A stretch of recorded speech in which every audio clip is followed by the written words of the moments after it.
All right. What's good, family, friends, EXPs? I want to thank all of you guys for joining us tonight.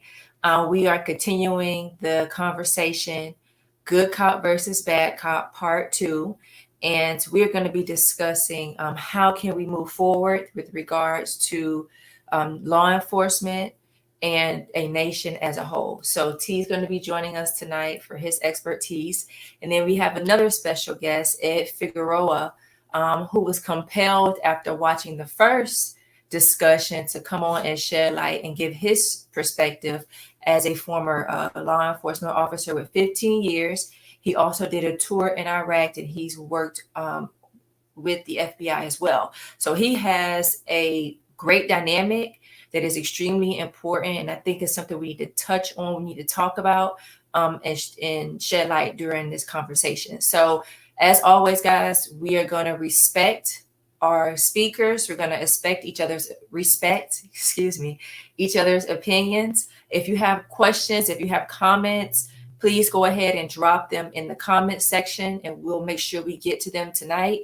Ed is an open book. He's transparent. T is here as well. He's also transparent. So use this time, use this opportunity. If you have questions with regards to law enforcement, to best practices, best ways to handle certain situations, use this time and this opportunity to ask those questions here and we will work to get answers. If you currently work in law enforcement, give us a shout out. Let us know what city or state you're based in.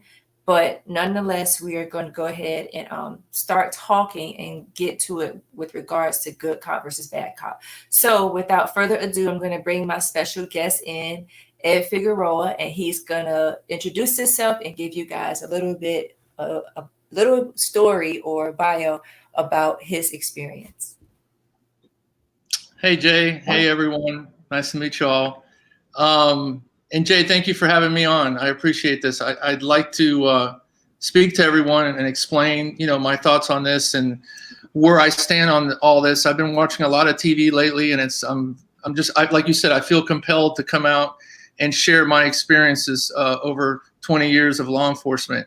So basically, like she introduced me, Ed Figueroa is my name, and I did a stint in South Florida with a large police department, and that was from 1983 to 1998, and I worked in patrol and I worked in investigations. Afterwards, I moved up to North Carolina, where I did a stint of 4 years with the Sheriff's Department and worked on a multiple agency narcotics unit that consisted of state and federal agencies with multiple counties. And I did undercover work for them for 4 years. From there, I went on to Iraq and spent a year in 2009 to 2010 for the Department of Defense in the Criminal Investigation Division, working on the detainee vetting over there in Iraq with the insurgency and the JAG officers to basically investigate and make sure that these detainees stayed in prison, the bad ones, and they didn't get out and present a future threat to us in Iraq or back in the homeland here. So that's my stint pretty much in South Florida and in North Carolina. So I have a dynamic idea or perspective from what's growing up and raised in South Florida since 1961. That's when I was born down there.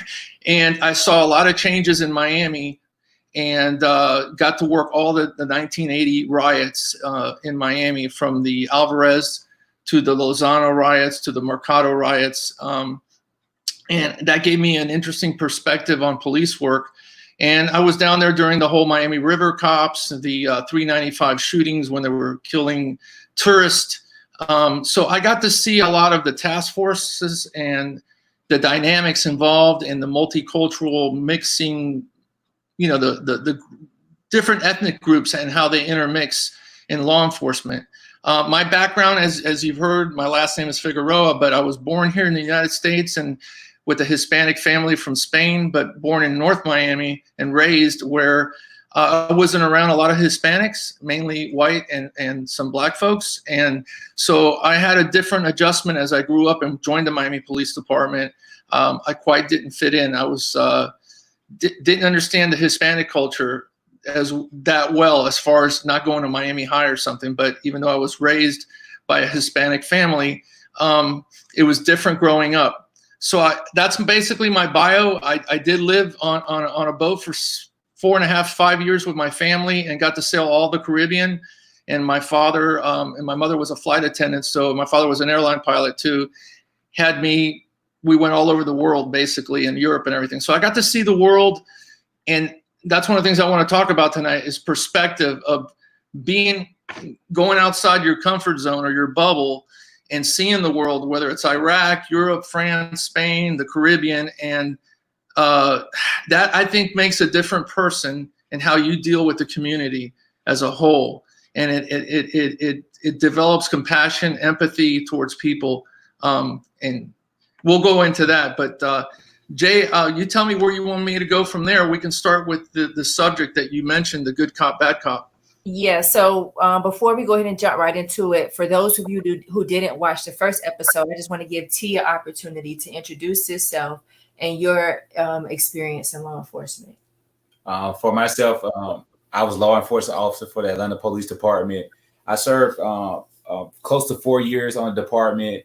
I started as a patrol officer and went to was a transition to plainclothes officer too as well. So a lot of different tactics within the police department. Also, even community policing, going to your local meetings, speaking to the public about what's going on in the community. Going to community meetings, just being the face of the APD department, hearing what the residents in your local area, what they're discussing about the problems they're having in the community. So there's that liaison between the community and the police department. So with all that being said, we have an officer from Atlanta Police Department. If you guys former officer, excuse me. For those of you who don't know what happened last weekend, Rashard Brooks was fatally killed by an Atlanta police officer here in the Atlanta area. So I want to hear both of your perspectives. What are your thoughts on what happened, and how can that situation been handled or escalated differently? Ed, well, let me let you start because he worked for APD. So let me get his perspective first, and then Ed, I want you to chime in.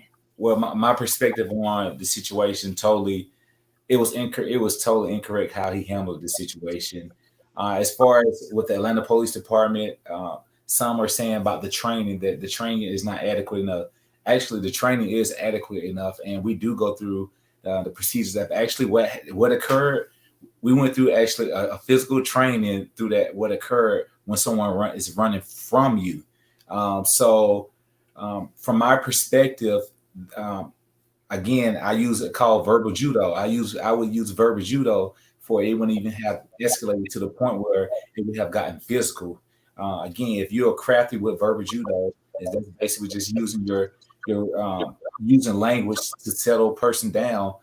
You don't have to go that steps. But if it escalates to the step where you have to get physical, that's when you learn how to combat. You have to learn how to fight too as well. So you got to learn for yourself as a police officer. You have to stay in shape, and also you got to know how to defend yourself personally, because at the end of the day, you're protecting the citizens of Atlanta, but also you have to protect yourself too as well. So you got to learn how to hand combat and be knowledgeable of how to defend yourself as an officer.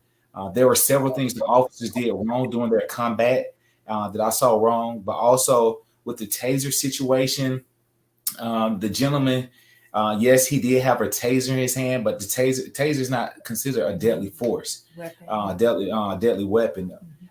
And also the subject was actually running away was fleeing. So anytime you have a subject that is fleeing from you, he's not sending harm to you. Yes, also you do have civilians around that was in the drive-through as well, but he was fleeing from them. He was fleeing from everyone trying to get away, and he did turn around and point the taser, which the officer was aware that it was a taser in his hand, and the officer went wrong by going to using deadly force when they could have basically just called in other units and this gave chase, because the gentleman, I can tell you from his shape, he wouldn't have lasted half a mile of running, because you have more officers available to run him down and let him just use some legs until he passes out. He's going to give in, but you got to be knowledgeable of that. And again, the APD, they do provide the training And you go through a scenario, exactly what just occurred.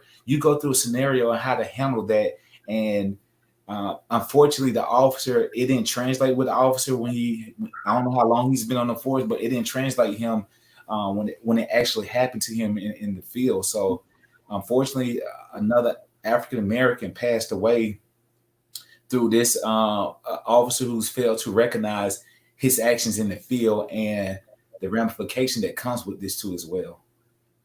All right, Ed, you can have at it. What are your thoughts on what happened in Atlanta this weekend?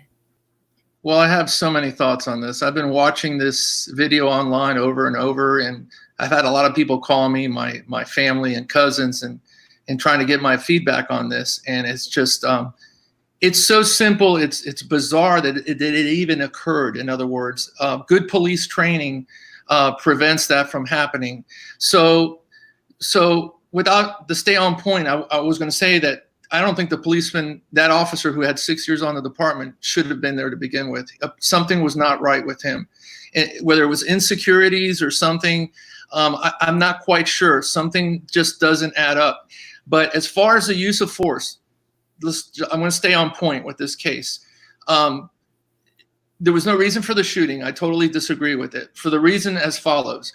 You can only use deadly force to protect yourself and another person from death or great bodily harm, okay? That's the only time you can do that, and as a last resort. There are some exceptions, which is if it's an escaped prisoner or the person just committed a violent felony, like a robbery or a murder, and his escape could lead to the death of another person, you can shoot them. As a last resort, though. And I want to use that word very clear, last resort. So when I look at this case, I look at the 30 minutes leading up to it, and I see a nice conversation with him. He's not out of line. He's being very courteous. They know who he is. They have his car, so he's not an unknown entity. So when he decides, for whatever reason, remember, he's drunk. So when we're drunk, we're not acting with all our faculties. That's to begin with. Mm-hmm. So when he resists arrest and breaks free, and then they start fighting him, that's another discussion. I don't think they tactically knew what they were doing on the ground as far as grappling. They messed that one up. But once he broke away, what I would have done as an officer, I would have said, oh man, I would have just let him go. And I said, I got his car. I know who he is. I'll go pick him up another time. That's what I would have done. Or I would have gone to option 2, which is unlikely in that scenario. And I would have set up a very large perimeter, called in the cavalry and said, hey, let's pick this guy up. But the fact that he wasn't a threat, he didn't commit a crime, I wouldn't have set up a perimeter, because now you got people running out there, policemen at a high rate of speed to set up a perimeter and endangering other lives on top of that. So it's all in your options. You got to say, okay, what am I here for? I'm here for nothing but a drunk. Yeah. And I could, you know how many times I have pulled over someone for drinking, literally, and got them a cab and kept their car keys and said, go pick up the keys at the police station.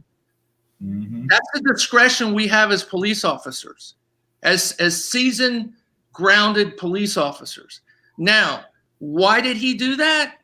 Like I said, there's something more going on there. Some insecurities.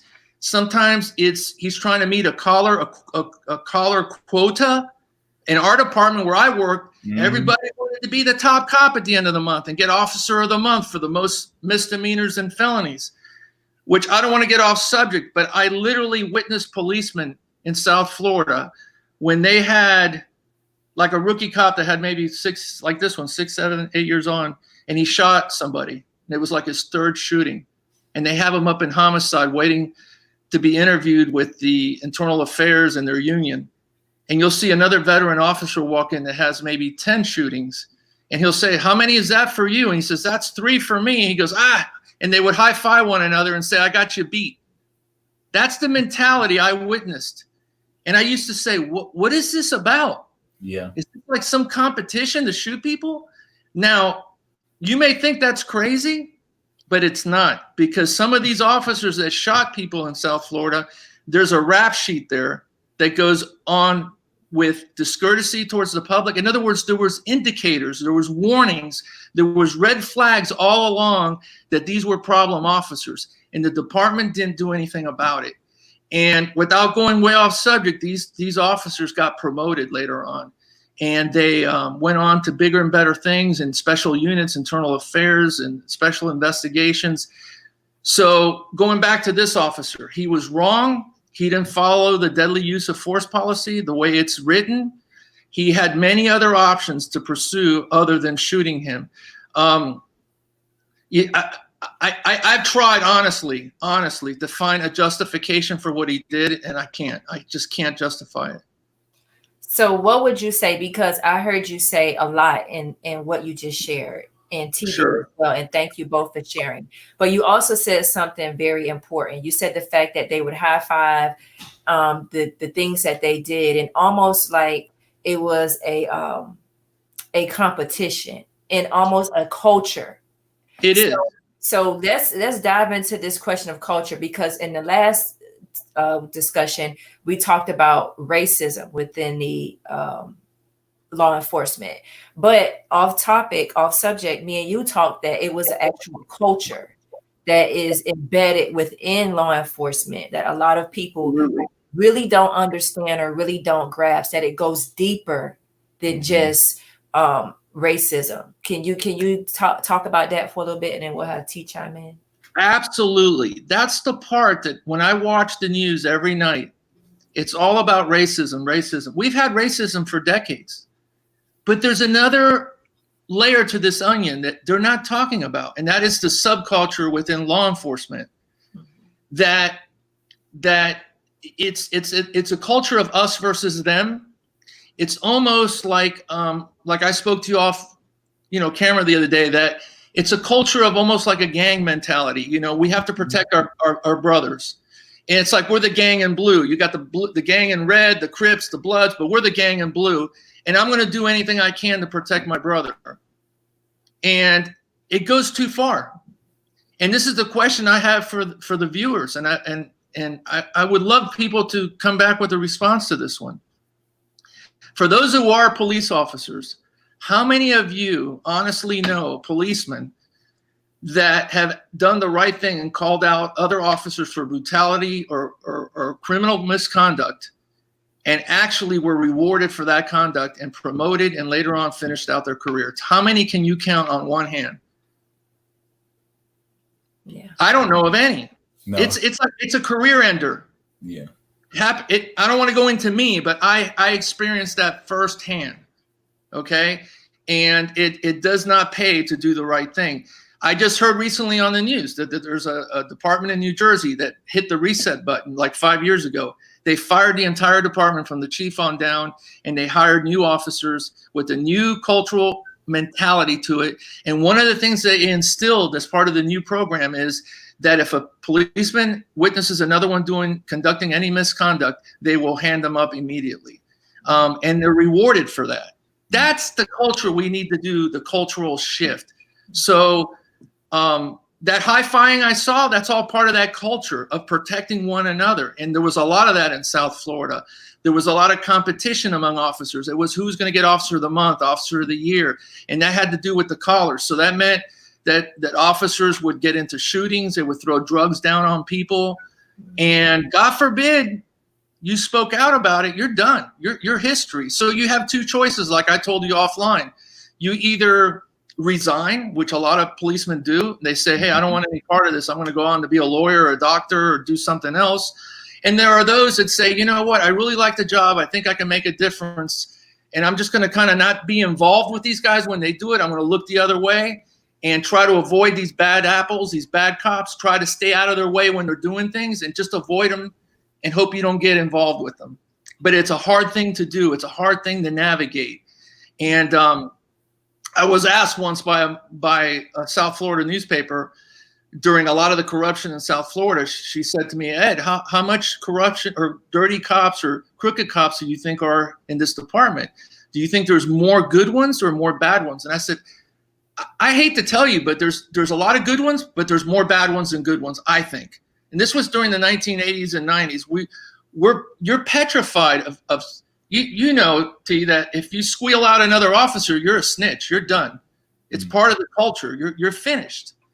So we have to change that mentality where we honor police officers and we reward police officers that do the right thing, and we attract that kind of mentality. And that's what I wanted to go into later tonight. Is it's not about the training, all the training you can do, because Miami had one of the best training programs in the country. They had officer survival for 2 weeks where they bring you in and they go over scenarios like this one that went down in Atlanta or the one that went down in Minnesota, and they go over them in detail and the same scenario to see how you react under pressure so you won't make the same mistake. So my point is, I've seen some of the best training in the country, and that doesn't seem to fix the problem.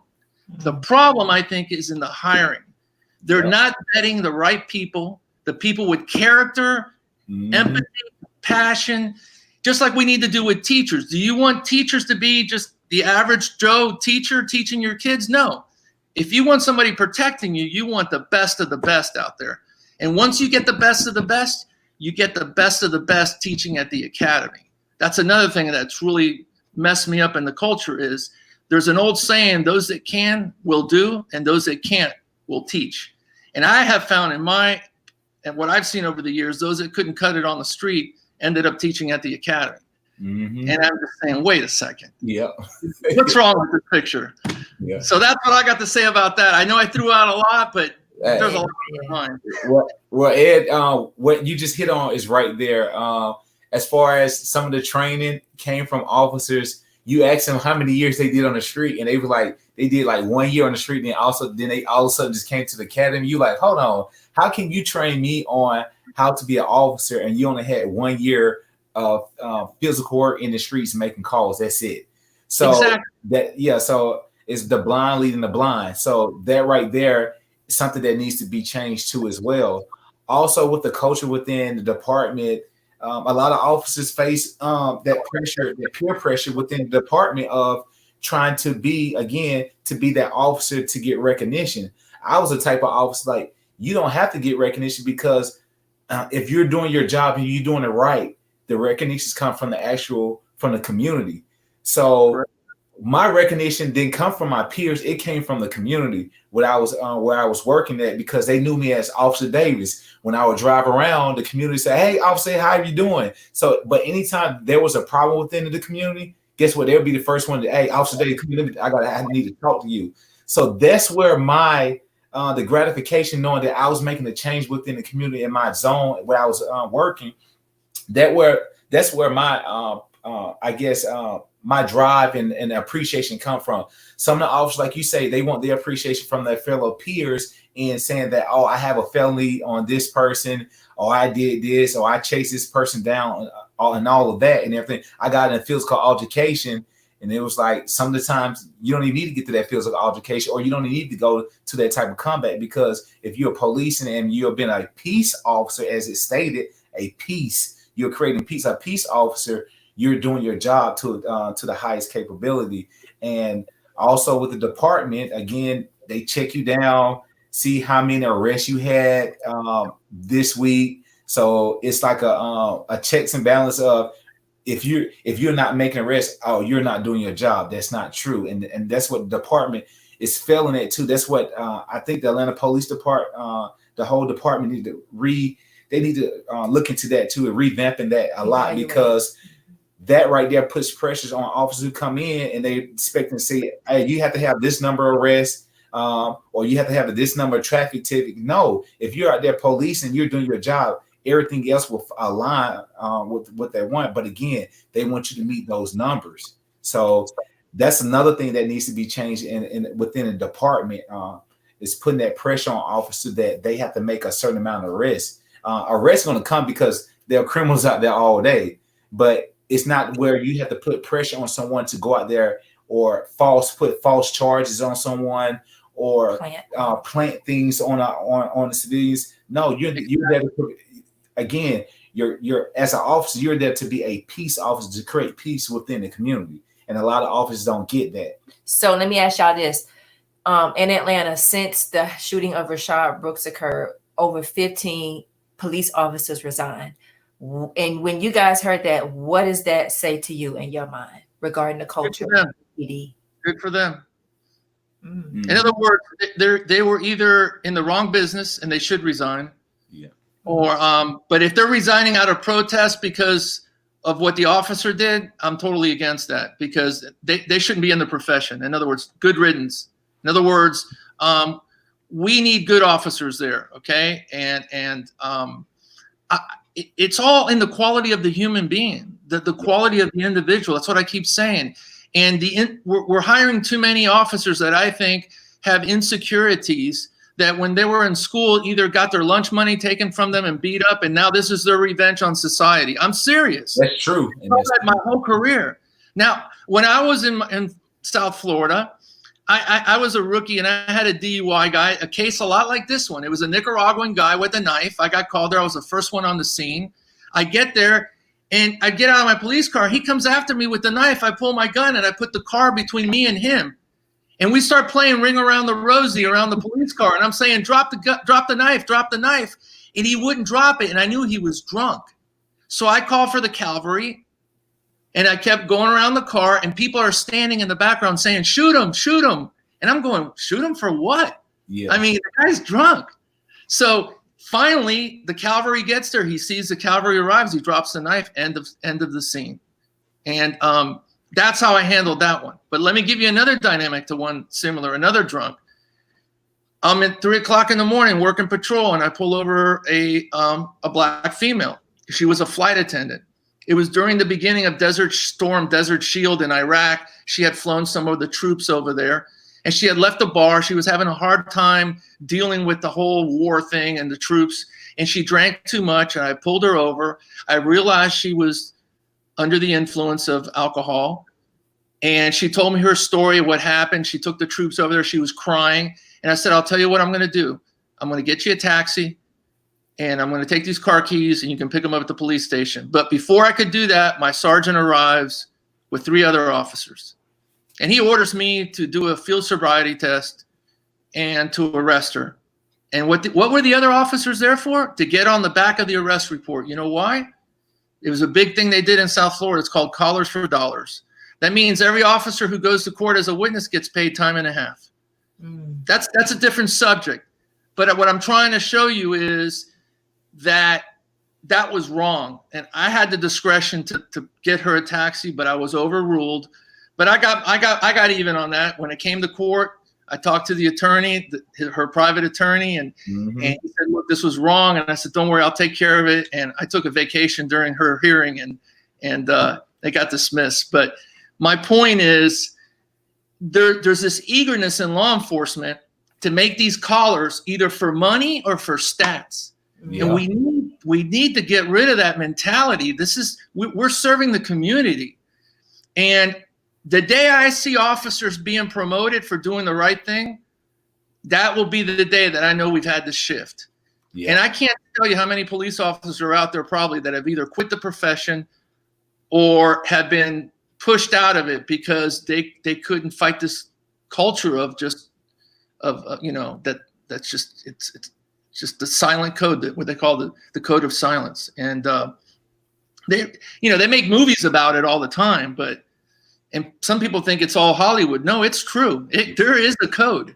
And that's what I'm here to talk about. I don't hear the major media talking about that. It's all racism. There's racism. I've witnessed the Hispanic culture. I grew up around it. My parents were, and there's a lot of racism there towards certain folks and cultures. And I've seen it my whole life.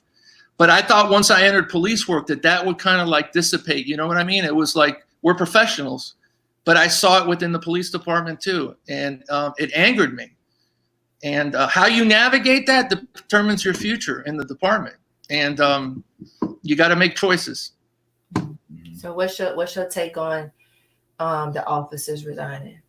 The officers resigning. I think you have a mixture of officers who are fed up, and you have officers too who probably don't fit the bill.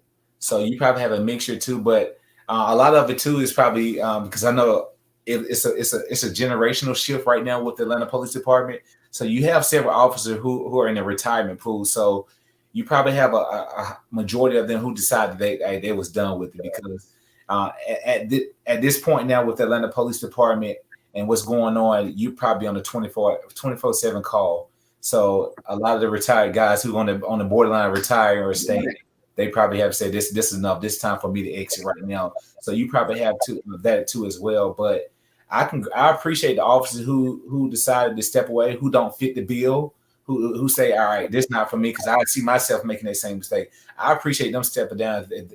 Those who are a part of that 9 or 15 that stepped away. And also I appreciate the officers who are tired of it, the department itself, because like you said, there are probably good officers out there who are trying to serve the community, but with this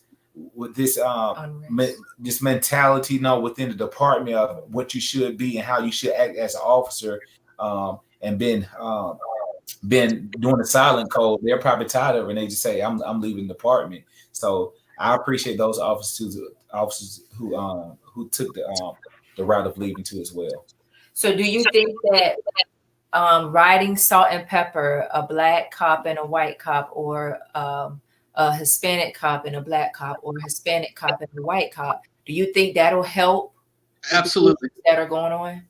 Absolutely. I mean, I rode a salt and pepper team with a great officer, a black officer in Miami that he went on to become internal affairs and a lieutenant and retired. Super guy, one of my best friends, and we got along great. And I understood more about the culture and the idiosyncrasies of people because he explained it to me. And I even had not a partner, but a fellow officer who was Haitian. And he explained to me about their culture.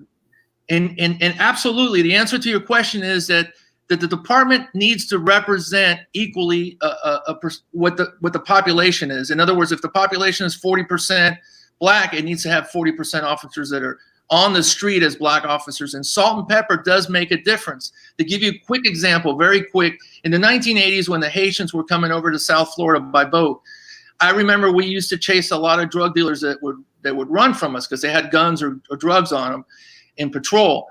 And I remember the Haitians, when they first came over, they started running from us just on sight. And they would just take off running. And one day we ended up chasing one, and we got into a big confrontation when he got injured as a result, and unfortunately. And I was curious. There was no gun. There was no drugs on him. So one of the Haitian officers told me, he goes, do you know why they run from you? I go, I don't understand. Why do they run just when they see us? And he says, that's because where they come from, the Tonton Boku is the police over there, and they like to chase them down and beat them just for the heck of beating them. And, they're very vicious with them. Their culture over there, the police is. So when they see the police, they get scared. It doesn't mean they're doing anything wrong. And once I understood that, I knew they weren't doing anything wrong anymore. They were just scared of the uniform. And I would tell them, I'd meet up with them. I said, look, don't run from us because you're giving the wrong idea to us. You're doing something wrong. Once we communicated and we knew, everything was fine. So a lot of it has to do with the cultural, you know what I'm saying? Learning one. But it's easier said than done because you, in a black person's eyes, you are white. So when we constantly see police brutality happening with a white officer killing someone black, whether it be male or female, our first instance is to be fearful and to be scared because not everybody is like you, Ed. And I'm just being honest. Not every cop takes that, has that mentality and understands and has culturally embraced other cultures and is not fearful or intimidated of black and brown people. So when we, and even if I have sons, when I have to give them this talk about how to deal with the cops when you're stopped, it's going to be from the eyes of what I have seen in the media and how black and brown men and women have been killed. Right. You bring up a great point, and it's understandable why people are fearful of white officers because of the past history.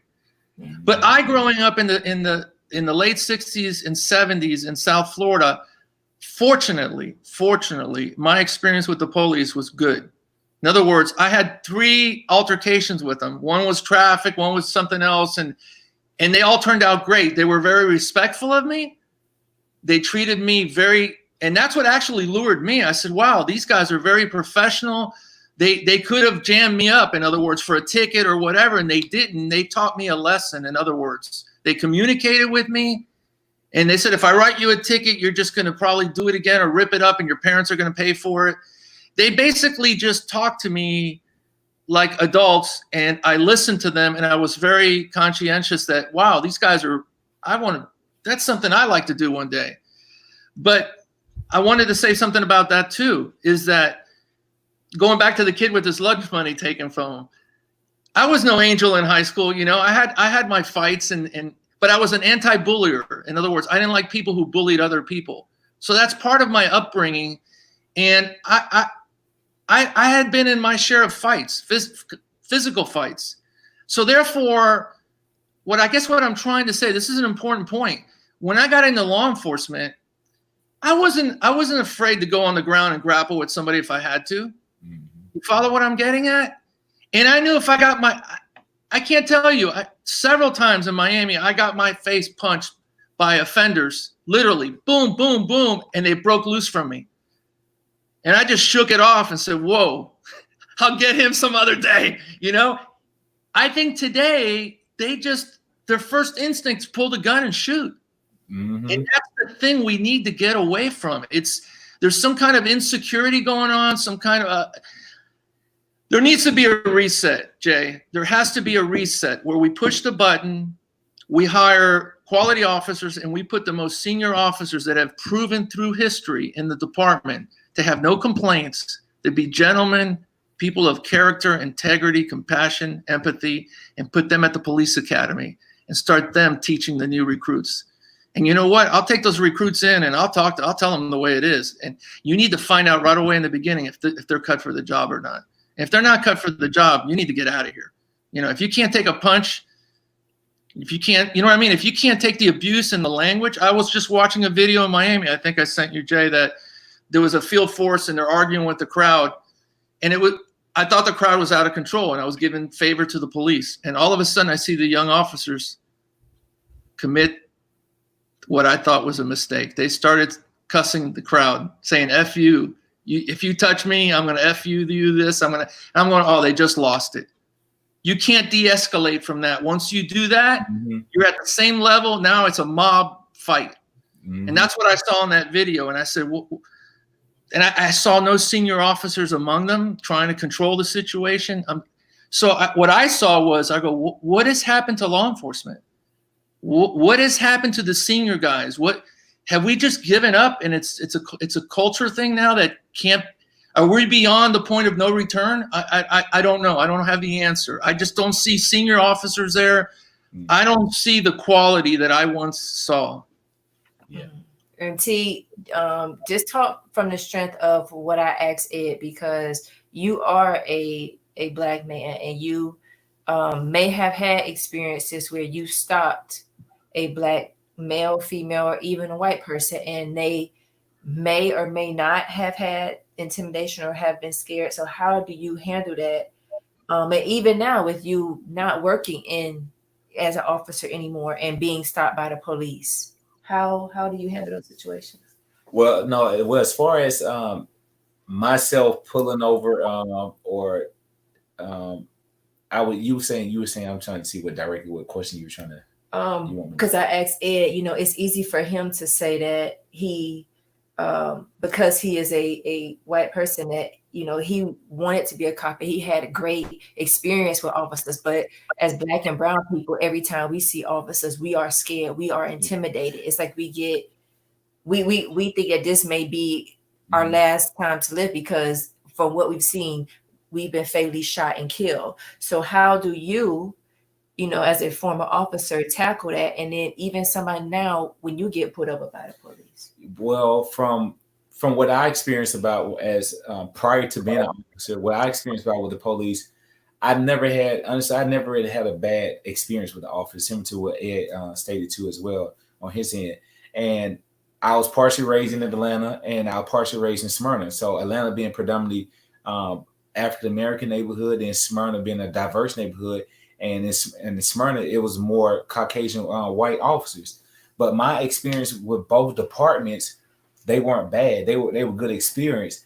But I think honestly, it's a shift. It's a generational shift now that has occurred, and you see that in the police department, where you would think that in the police department it will remain the same far as the respect of civilians and the citizens that they serve, but it has shifted, and now the senior officers are no longer existence, and now you have all this new youth, and it's no accountability there. So that's where you lose that accountability. When you had those senior officers there, the accountability is making sure that you do what you're supposed to do as often in a respectful manner. Now it's that generational shift, and that's why I was like, I can't put my hand on it, but it was like I'm thinking it's the generation shift, because again, my experience with an officer, I had experience with an officer younger when we was teenagers. We was leaving the club downtown Atlanta, and everybody was in the street dancing and thing. And next, you know, the officer, hey, he came out and cursed us out. He asked, he said, y'all want to go to? He curses out. Y'all want to go? Basically, if you want to go to jail, or do you want to act civilized and walk on the sidewalk and party? So that right there was an African American officer. When I was living in Smyrna, and there was a white officer, and this after football games, we was trying to fight the other team, and the officer said, "All right, y'all just finished." He was a white officer. He said, "All right, y'all just finished playing football. Y'all still juiced up on the football game, but it's not the time to fight right now." And we was like, actually, he just stood in between us, like, if y'all can fight now, or you can go to jail, either or. So those two different experiences with dealing with dealing with an African American officer and a white officer were great experience. It was nothing bad or degrading about what they said to me. Now, like I say, the experience is a generational shift of accountability now. So it's no accountability among the officers, and the seniors there really no senior leadership right now, it seems like. And we got a question. That's right. Go ahead. Yeah. I'll let you chime in. The senior leadership is he hit the nail on the head. I wanted to say something, interject that when I came on the department in 1983, 84, I graduated in 84. Our chief of police was fired the morning we graduated. It was a shock, and then we went right into the Alvarez riots. So as a rookie, I got thrown right into it. And one of the things that I learned about the senior officers at the time, the lieutenants and sergeants and captains, they were ex-Vietnam soldiers, senior guys, veterans had been around, and they pulled us in the offices. I got pulled in as a rookie once and said, "Hey, listen, we know that you're going to make mistakes out there. We're all human, because we've been there and we've done it. What we want you to do, though, is when you make a mistake, you be honest about it and you tell me what happened, and we'll take care of you. As long as you don't, commit a crime or something, we can't cover you.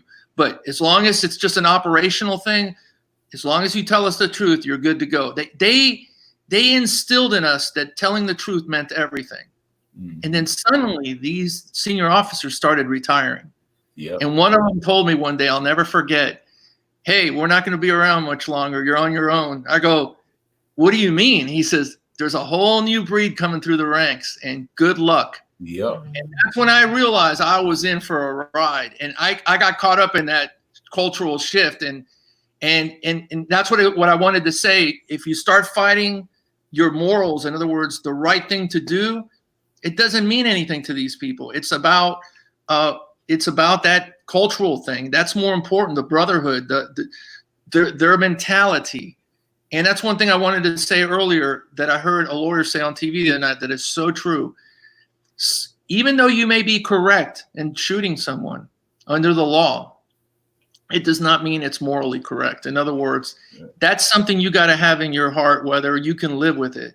I see a lot of officers that are able to take other people's lives, and it's like nothing. I don't understand that. I did 15 years in Miami, 4 years up in North Carolina, a year in a combat zone, and I've never killed anybody. And I had many, many opportunities that I could have and would have been justified. Yeah. Okay. So that's what I'm trying to say. What happened to that? Why is there this competition for collars, for money, and to say, "Hey, look how many people I've killed"? I've never understood that. So I just wanted to throw that in there, that he's right. There is no senior leadership anymore. I don't see the character, the wisdom that I used to see when I was a young officer. I don't see that anymore.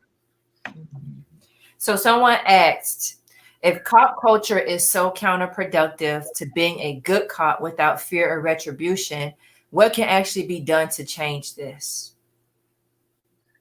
What can be done to change it to a good culture? Yeah. Hire good officers. Take the senior guys. This is what I would do if I was the chief of a police department.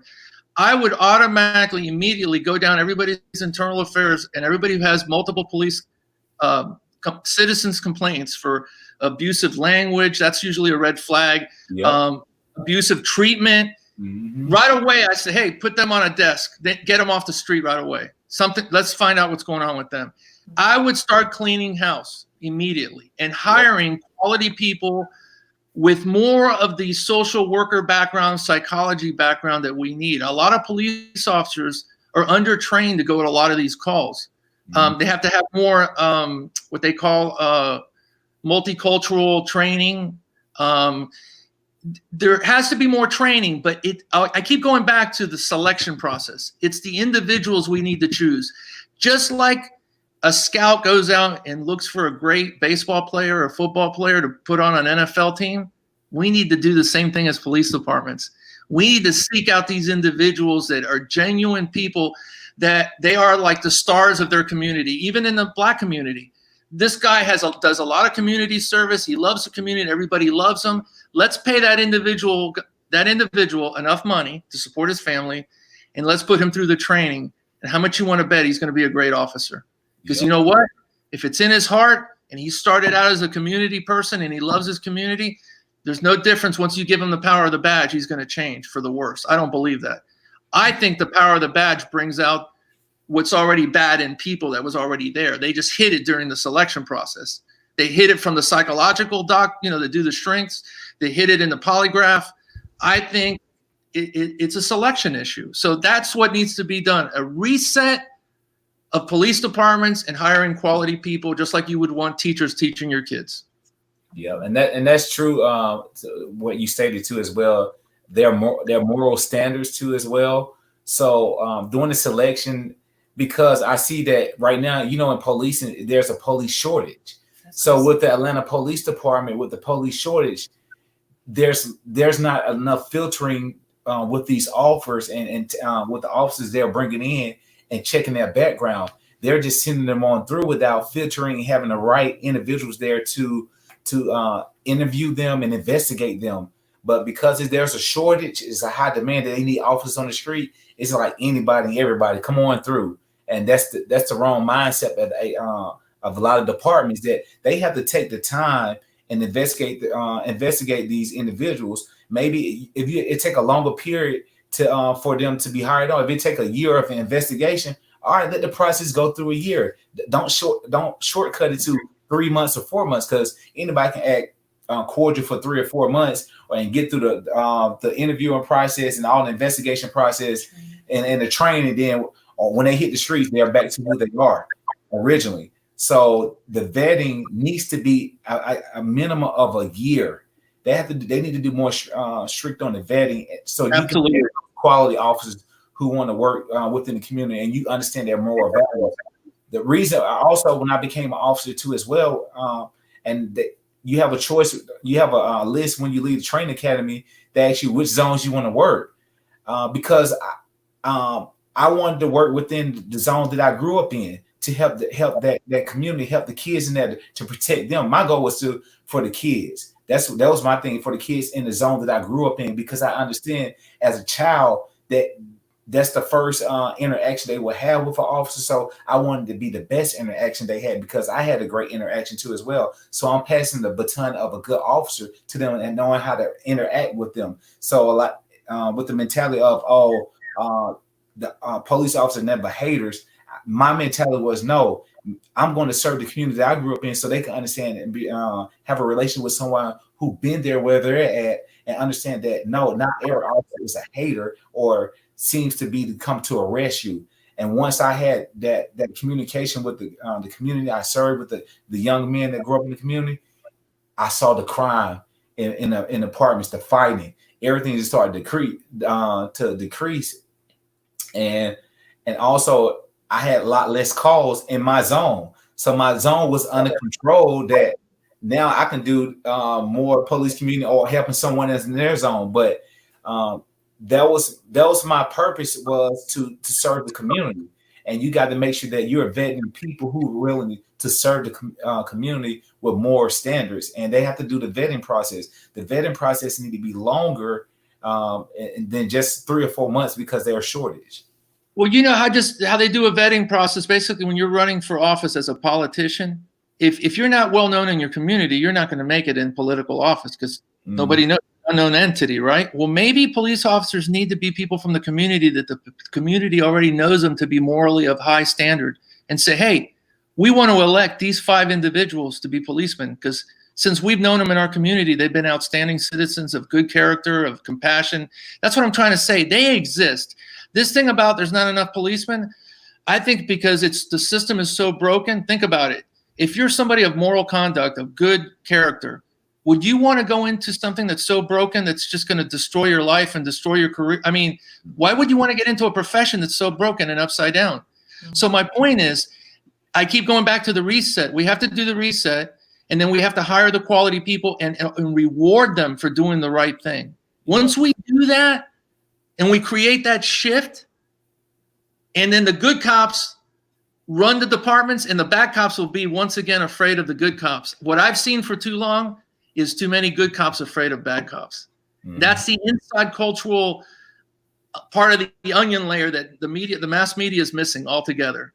Yeah. You know, they're missing the boat on this whole thing. They need to have more veteran police officers talking about the honest to God truth of what goes on in police departments. But I think the reason a lot of them are not coming out is because they have some nice hefty pensions and they don't want to throw their fellow brothers under the bus, if you know what I mean. Yep. Mm-hmm.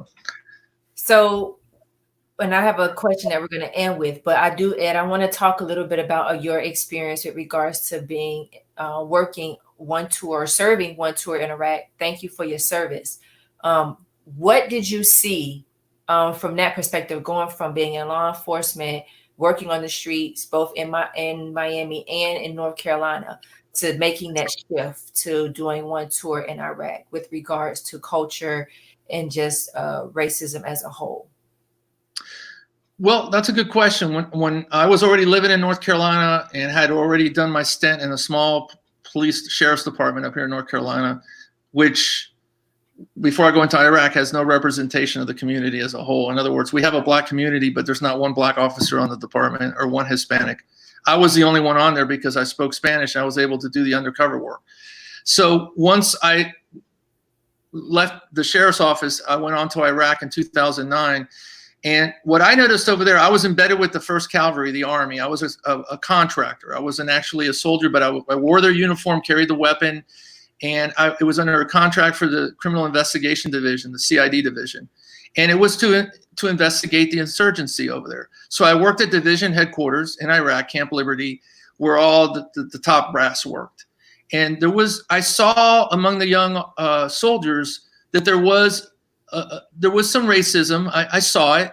I couldn't quite put my finger on it, but when I really realized it was when one day they said to us, it was the end of 2009, hey, there's a special guest coming to Iraq.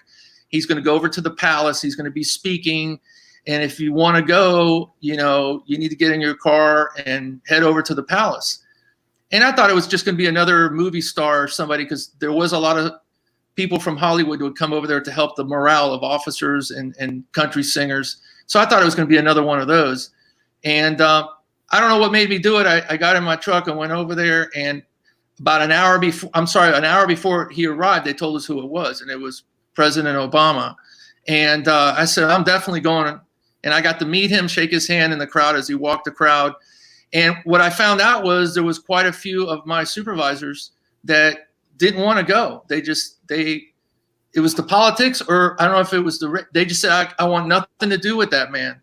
And I was appalled by that I looked up to these guys as senior officers and we're in a battle zone. And I'm going, are you kidding me? He is our commander in chief, and he is here to help with our morale, and he's given us everything we need. I mean, why would you?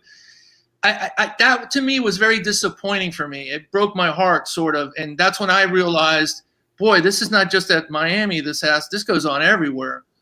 And I thought at that senior level, I would never have experienced that. But I went over there and experienced the whole thing. There was a lot of young officers or soldiers there, but a lot of the senior crowd wasn't there for some reason. My supervisors and stuff. And when I got back, we got into it in a big discussion about it. And all I want to say about it was kind of ugly. You know, I felt the racism there. That's all I want to say about it. And I just kind of like, I better just leave this alone, or I'm going to lose my job here too doing this. So that was my experience with that. You know, it's everywhere. It's everywhere. It's a systemic problem. And I don't have the easy answer to it, other than what you've heard me say is we have to change the cultural, the mindset, and we all need to get along. We're all humans. We're all we're equal, all of us. And until we can do that shift, I see this only getting worse. Yep. And I don't know. I don't know what the answer is, other than, like I said, picking the right people for the job. Just like you do teachers, like you do astronauts. You're not going to pick an astronaut that doesn't know anything about flying or going to the moon. I mean, you got to pick quality people that have the mindset and you know, that's how they pick fighter pilots. Fighter pilots have a certain mindset and a certain aptitude that not just anybody can be a fighter pilot. Not everybody should be a police officer. I'm being dead serious. Yeah. And I think today is, I want to be a cop. Boom, I go to the academy and I become a cop. I mean, I can't tell you how many people come to me and go, hey, Ed, I want to be a cop. I go, really? Like, you have no business being a cop. You know? I mean, but they think that anybody, as long as you apply, you can become one. And, you know, I see that as a problem. Yeah. If that makes any sense. So do you think, we had a question come up, do you think that police departments should recruit former soldiers as police officers? You guys think? Not necessarily. Not all of them. No. Why you say that? That's a whole different mindset. Yep. It's completely different mindset. Yeah. It's a totally different military policing and civilian policing. It's totally different platforms that you're working with within the military and civilians, because how they handle it on the military is totally different than far as civilians. Like the laws and what the rights you have through is totally different. The rules of engagement are different. Everything. Yep.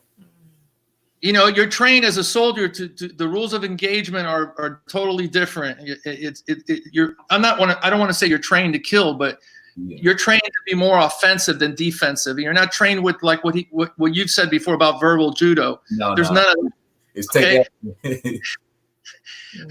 Verbal judo is the art of persuasion. You know what I mean? Be able to persuade people to do something without having to get physical. Yep. And I don't think soldiers are trained for that. I mean, no.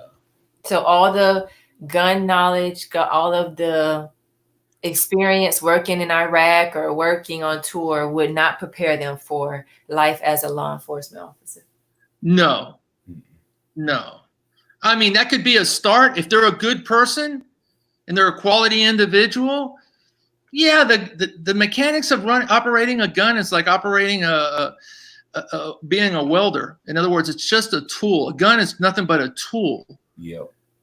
I got to go back to it's about the individual person. I'd rather have a social worker or somebody who understands psychology as my partner and teach him how to operate a gun before I want a soldier that knows how to kill people and try to turn him into a social worker, if that makes any sense. Yeah. Yep. I think we go about it backwards is what I'm getting at. Mm-hmm. It's the movies. I think the culture of Hollywood has created that too, you know, that to be a cop, you got to be a badass, you know, and I don't think that's necessarily the case. I mean, and that's the shift we meet. You know, that's the thing is when you go to Europe, you go to Norway, you go to New Zealand, you go to some of these other countries, some of the cops don't even carry guns and they walk around very peacefully. Yep. And they don't get in an argument with you. Everything is passive. It's like, so if you live in a culture like that, why would you want to like start something with the police? Exactly. So, yeah. And that's one thing too, as a police officer, you have to be culturally diverse. And also by us being, we travel a lot too, internationally too as well. So being like you say, being around officers over there is like, it's like a totally different experience. And and the atmosphere is totally different. It's so peaceful. Like you don't even want to cause no trouble or over there too as well. And the interaction with police over there is it's just very pleasant and more peaceful, I guess I would say. We live in a violent culture. That's the bottom line. This America is a very violent culture. Since this whole thing happened in Atlanta, I can't tell you how many people I've seen on social media say, well, if you resist the police, you deserve to get killed. What kind of a comment is that? Yeah. I like jump out of my shoes when I hear stuff like that. And you only hear that in America is what I'm getting at. And there was a meme that went out just a few days ago. I don't know if it's true. There's so much disinformation right now on social media that it's overwhelming. But there was a meme about Norway, New Zealand, and a few other countries that their police training is 2 to 3 years. And the amount of killings they've had over a 10-year period is something like 20 or 50 people. And when you go to the United States, just in 2019 alone, we had over 1,000 killings by police. Mm-hmm. So why is there such a difference? Yeah. Why do we, all you need to become a police officer in the United States is, for most departments, I'm not saying all, is a high school diploma. And like I said, no vetting, no background, boom, you're in. And we went through that in South Florida with the Miami River cops. There was a shortage of policemen in the 80s, and they hired everybody. And they paid for it in the long run. Those were the guys that went out and started ripping people off and killing people, and that's what you get as a result. Yeah. So why did both of you leave? T, why did you leave? Someone asked, why did you leave the police force? Me originally, it's personal business too as well, but also because first of all, I did recognize the culture, what Ed was talking about, the culture. And my goal was to help the community, and me trying to assist in helping the community as a peace officer and not a stat sheet officer. I saw that I possibly could be the person to say that I probably have conflict with the white shirts and everything, because my decision on to arrest someone or not. So, and again, it's my discretion. So a lot of times I wouldn't arrest that person. I would provide them with a strategy to change their mindset on the next time how to handle things versus arresting someone. So I saw myself in the future that it would have been a very, very, I would have faced a lot of heat as I move up or move into different positions within the department. So I thought it was to be best, again, for personal business wise too as well. So it was best for me to leave. And I saw that, again, recognizing that culture, it wasn't for me. Do you miss it? I miss the individuals I worked with, because we had the community in a great camaraderie. Yeah, the camaraderie was great, and we had the community together. We didn't have like my part of my zone and part of my co-partner's zone. They zone we got along, but when we got there, the zones they was battling each other. We getting gunshots every night, shooting and killings. But it calmed down because we knew how to patrol the area, and that was great about that. It calmed down, it got quiet, and we was able to have fun. We were able to engage with the kids and all of that. So, but I left because one was personal business, and secondly because I saw where if I continue within the department, where I would eventually bump heads with the white shirts on meeting a quota of arrests or my discretion as an officer. So I saw that where it would be tension there. So I said it's best that I turn my badge in, and I just wish my community much love. Even when I was leaving, I told the community, I told the residents I served that I'm about to leave as an officer, and they was like, "Man, Officer David," even the ones I've arrested before, like they still, you see the same people you arrested before. Right. I had to arrest before. And see, they like, "Oh, you about to go?" They like, "Man, who coming in next?" I said, "I don't know." I said, "But y'all need to behave. Y'all hasn't changed y'all mentality." That was my last little word for them, And so, and even it's crazy because when I left my area, it spiked. The crime spiked, and I had a senior officer reach out to me and say, "Davis, man, you wish you were here. We don't know what you did, but hey, you had to come on." He said, "Man, it got crazy." So you see the difference in between good officers and bad officers for the department, but again, sometimes it outweighs it, or you're not part of the culture within the department, then you can again bump heads with the white shirts. And white shirts, I mean like sergeants and captains and that sort too. Right. Well, pretty much I had the same issue too, only I'm going to be just, I hate when people say, it's a cliche, they say I'm going to be honest, but I fought police corruption the whole time I've been in police work. And I'm one of these guys that when I took the oath, there wasn't an exception that says except for police officers. You follow what I'm saying? So I early on as a rookie in South Florida, that was my love and I miss it. Don't get me wrong. I got promoted to the special investigative section, which is the highest section you can go into in organized crime, narcotics, and smuggling. And right away, I got thrown in with the wolves. Basically, they wanted me to help the feds investigate a drug trafficker who was allegedly had corrupted 2 of our assistant chiefs. And I said to myself, oh my God. And what do you do? Do you turn that opportunity down, or do you say, yeah, I want to do it? So I, being the eager person I was, I say, I'll help you. Unfortunately, those 2 assistant chiefs caught wind that I was helping, and to make a long story short, they had me transferred out of the unit back to patrol because they didn't want me providing information, and nobody went to bat for me. The bad cops said, he's a liability, which is something I want to talk about real quick. It's called character assassination. So what they do is, back in the old days of Al Capone and all that, if you were a good cop and you were a liability to the organization, they'd just take care of you, either kill you or whatever, back in the old days. Today, they have a thing called character assassination. And what that is they will destroy your persona, your character, your credibility among the public. So when you do come out with saying, hey, these are bad cops, nobody will believe you. And I'm telling you that the organization has everybody infiltrated, from the media to the FBI. They have people assigned to the FBI. They have people assigned to internal affairs, homicide. And what I'm getting at is, when I left that organized crime unit, went back to patrol, I was labeled, as a snitch. I was willing to work with the feds against these assistant chiefs. To make a long story short, the drug trafficker was arrested eventually.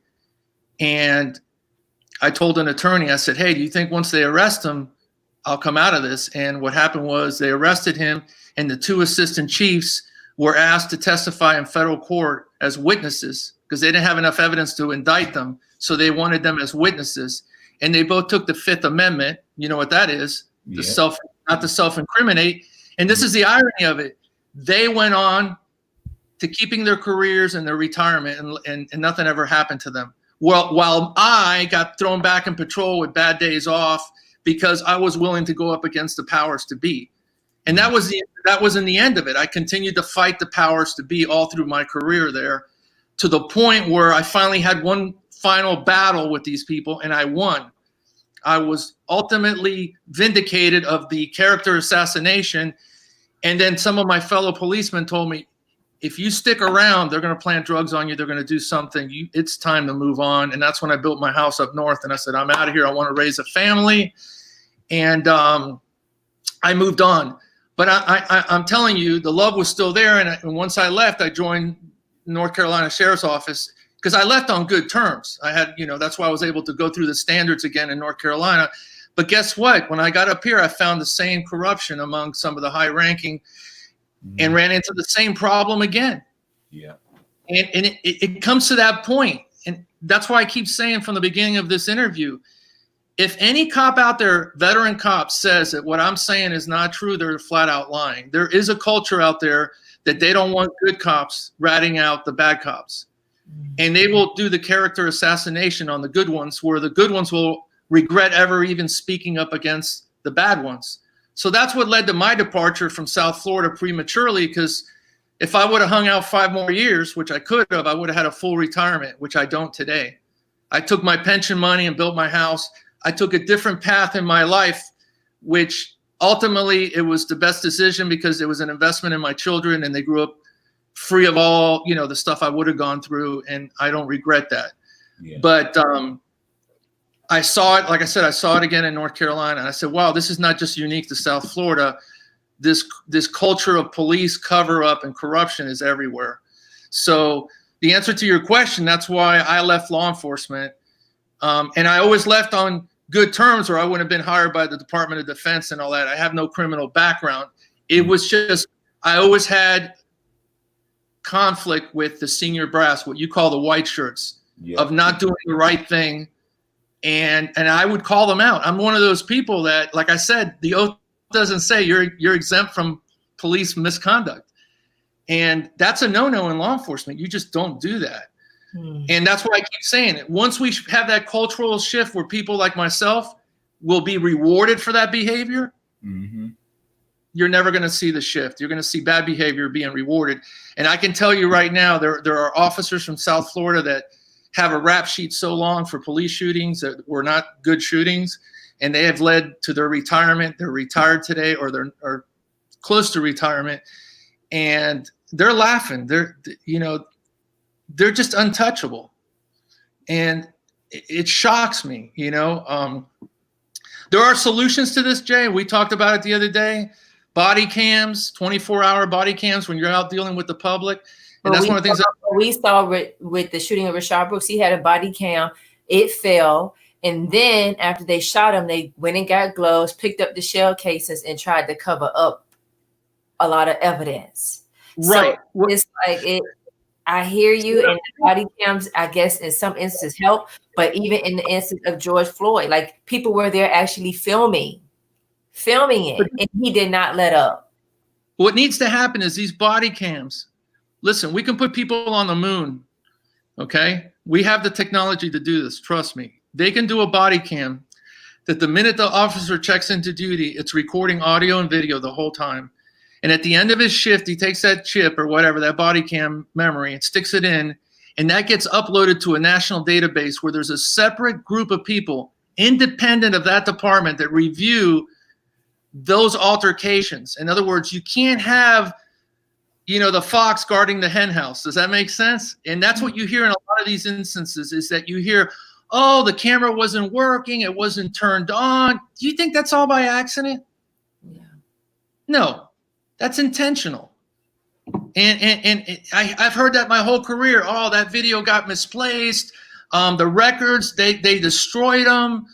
We need to have accountability. 100%. And there has to be an independent review board.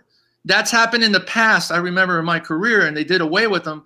When there's a police shooting and there's an independent board separate from the police department that reviews all the evidence and determines the outcome of that officer. Okay. That's how I won, that's how, I won my case originally. I had to go to an independent review board to look at the evidence, and it was an arbitrator. When they looked at the evidence, they said, there's nothing here.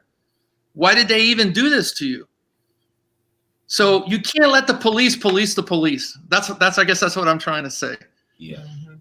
Does that make sense? Yeah.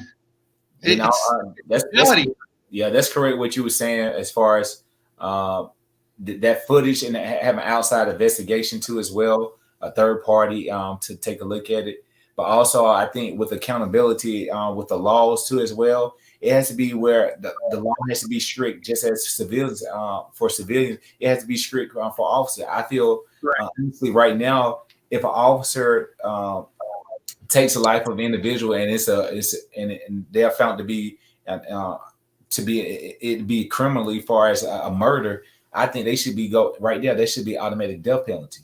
So if you go strict on that, you're letting those officers know that if you decide to use that badge to kill and murder someone, then you're going straight to serving the death penalty. And because you have killed someone using an oath and using that badge, using a government entity that they trust you with, that civilians trust you with, and the community trusts you with, and you're using it to kill and purposely harm with hate.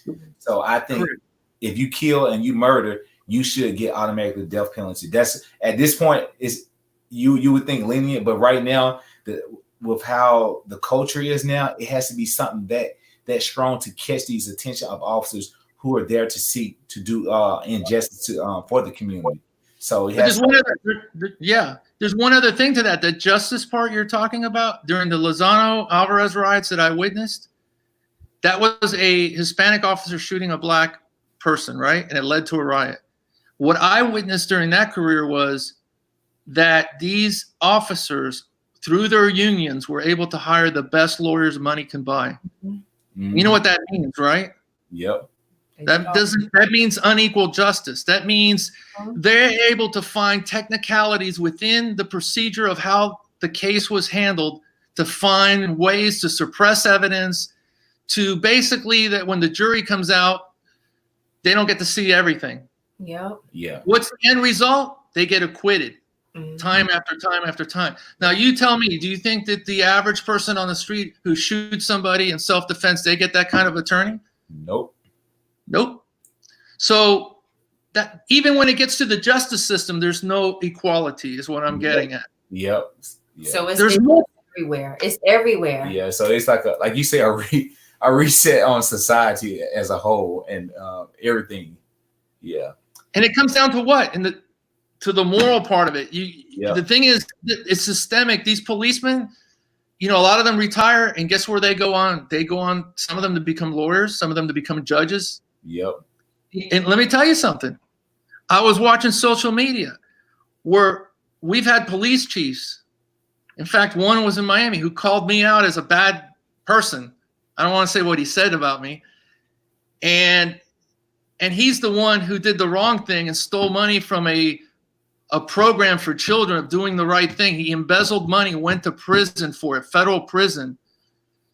And I looked at it, I go, what irony. He's the one who called me the bad guy. Remember the character assassination I was talking about? He ends up going to federal prison, but this is the irony. He gets out and becomes a consultant for other police departments once he's out of federal prison. And retired policemen from that department that are on social media, that are judges today and police officers, are friends with him on social media. So in other words, we promote that kind of behavior and it just keeps on going and keeps on. If we can't break that cycle, we're going to be talking about this for years to come. And, the nonsense I'm seeing on social media right now is we can't fix it. The only answer is civil war and race war and all this. And that's just silliness. That's going backwards. And that's what worries me, that if we cannot evolve, our consciousness cannot evolve beyond this craziness, the options are not that they're, what I'm saying, that they're wanting to go towards they're not good options. Yeah. So, I just wanted to say that just needs to be a massive reset. So as we wrap, this is the last question that I have for you guys. Someone asked, what can civilians do to help with the fight and create change? And create change moving forward. With all the killings, with everything that continues to occur, what would you say to a civilian who deals with issues with the police or doesn't know how to handle instances when they get stopped by the police? How should they handle that as a civilian? And even when they want to report issues that they have, what is the best way as a civilian that we can affect change moving forward so that these systems and this corruption that we have talked about tonight can eventually change? I know it's going to be a process, but as a civilian, what can we do? So, Ed, I'll let you start. I'll take it first. Okay. I think that we need to be respectful as a civilian, that there are good officers out there that really genuinely want to do a good job. And it's not fair to them that we automatically get in their face and cuss them, because if we do that, it's counterproductive. This whole thing that's going on TV about defund the police altogether, that's just ludicrous. We can't do that, because then we'd be back into like anarchy, Wild Wild West type. It's a dystopian type society. We can't go there. What I think we need to do is be respectful of police officers and treat them as like we would want to be treated. Be respectful, videotape everything that you can, have a GoPro in your car, have your cell phones, document. I think the best thing that's happening in today's society is everything's being documented with video. So there's nowhere to hide from crime. And that's a great thing. So the answer is be respectful of law enforcement. Treat them as you would want to be treated. And if they escalate to the next level, you let them dig their own hole and you videotape it, be calm about it. And I hate to say it, you're along for the ride at that point. Just try to survive the event. And then hopefully you can take that documentation and have some justice out of it if they treated you wrong. But what the most important thing is, to do this reset, we have to understand there are good people out there and we have to be respectful of them, because there are genuine officers out there. And if we automatically say that all officers are bad, then we're never going to go anywhere. This is not going to have a good ending. I'm telling you right now. It's just like if the officers, or racist people say all black folks are bad or all Asian people are bad. That's not true. Mm-hmm. Every culture has their bad apples, but that doesn't mean that we just have to give up on the process. So that's my advice. Record, document, and use a lot of situational awareness. Don't be foolish and don't get involved in situations where there's going to be trouble. In other words, if there's a protest and there's going to be trouble, don't go to the protest. Stay away from it. I, as a policeman, believe it or not, because I'm a big fan of verbal judo and all that, I don't even carry a weapon when I go out, because first of all, I'm not insecure, and I know I can talk myself out of most things. Yeah. And if there's a situation where the police is needed, that's why I got my phone, 911. So there's a lot of people out there that they think that the answer is their gun and to fight the police. And I think that is just wrong.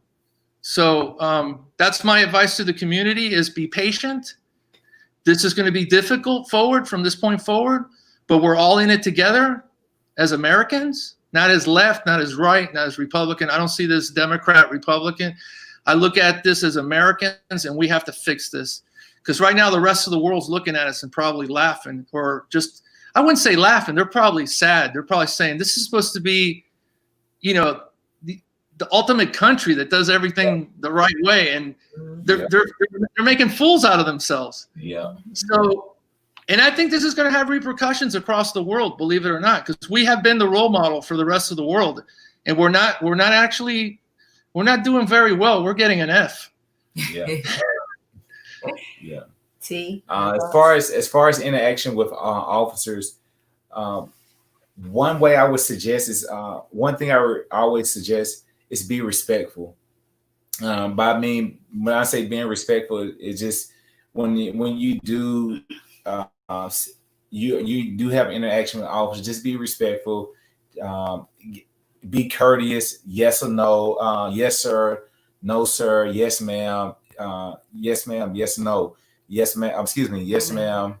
No ma'am. So just be respectful in that, man, and how you communicate with them. Or yes officer, no officer. So use that terminology too as well, because sometimes, believe it or not, you have officers who are nervous when they interact with you. So just as you may be nervous if interacting with an officer, that officer may be nervous interacting with you.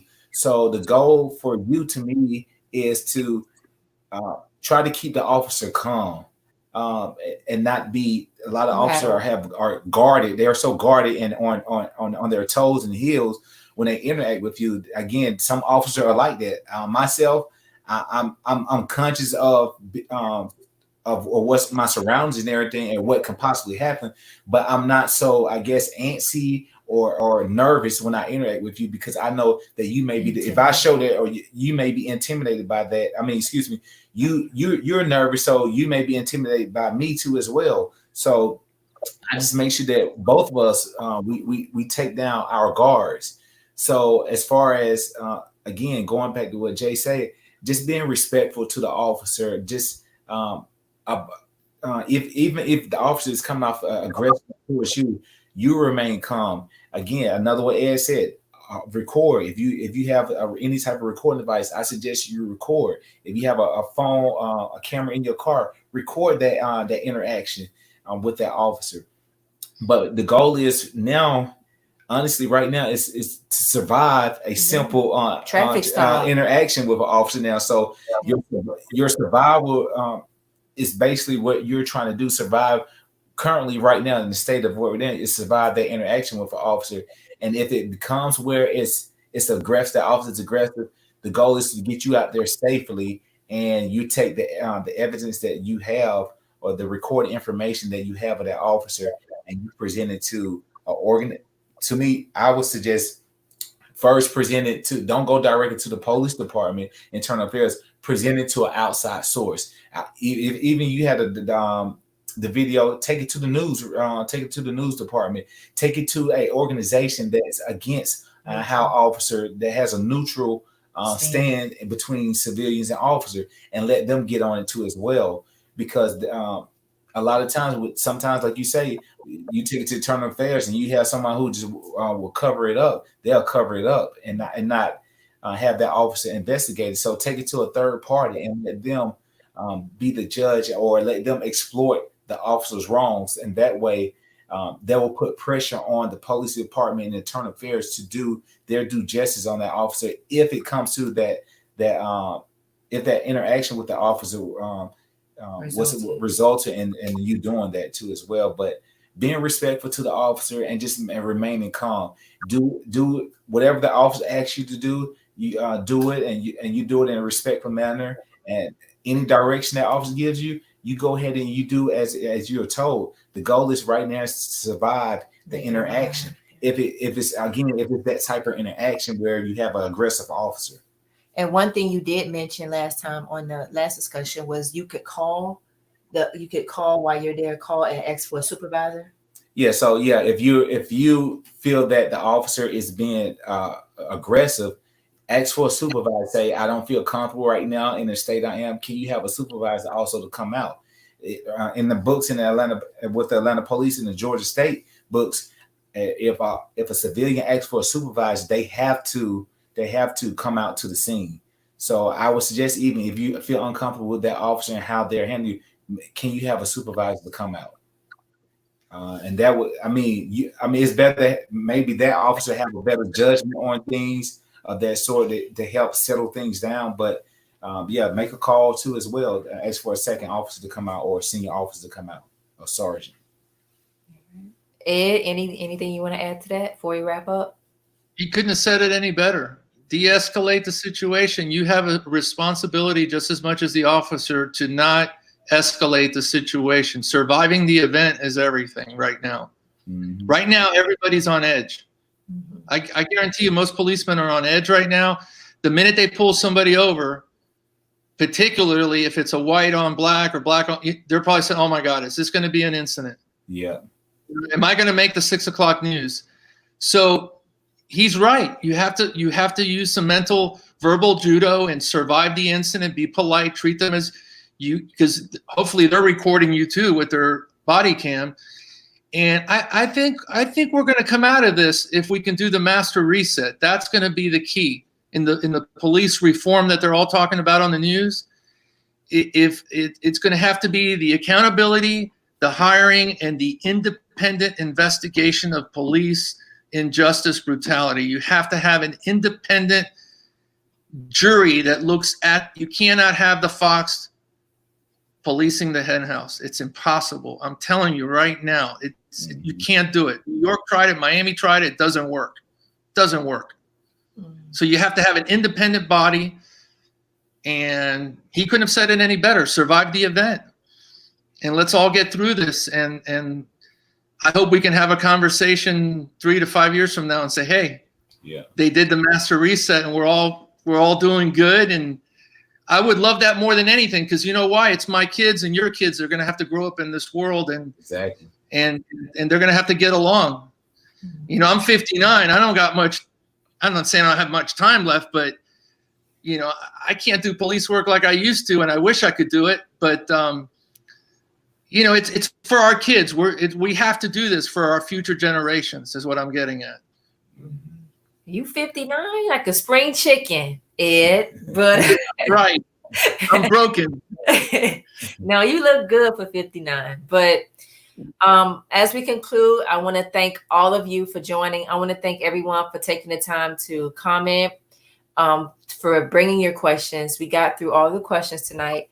But special thanks to Ed for joining us. Special thanks to T for taking time both out of your busy schedules to shed light on this topic, good cop versus bad cops, and how overall we could shift the culture and provide solutions, because that's what, I'm about, solutions and ways in which we could continue to have this conversation, but also work to make change. So thank you guys. Thanks to both of you. And thank you to everybody for tuning in tonight. All right. All right. Thank you, Ed, for coming on too as well, giving your knowledge and your experience, because open communication right here helps solve the issues that we have going on right now.